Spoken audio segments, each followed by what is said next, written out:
ko'zga bakteriya tushgan bo'lsa, baraka topkirar. Xo'p dengda aytganda qilingda.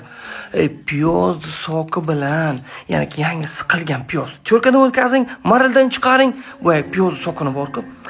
Asal bilan tengma-teng aralashtirib, mana vodinoy banya bor-ku, biron bir piyolani ichiga yoki qaynab turgan kastrulkani ichiga boshqa maydaroq kastrulkani solasizda, ichiga asal bilan piyozni sokini aralashmasini ichiga qo'yasizda, keyin aralashtirasiz. Bir xil massa bo'ladi, aralashib ketadi. Tushundingizmi? Ana shuni ko'zingizga topsang, ko'zingiz yoshlanmay qoladi. Bu bir. Kataraktadan qutulasiz bu ikki. Xo'p deng, iltimos. Xo'p deng, tushundingizmi? Ko'zingiz ham yaxshi ko'rib boshlaydi. Aytganda qiling. Tushundingizmi? Piyoz bilan asalni aralashmasi. Piyoz soki bilan asalni aralashmasi. Hali rahmat aytasiz. Bilaman, achishtiradi. O'lmaysiz. Hech narsa qilmaydi. 10 kunga shuni effektini bilasiz. Tushundingizmi?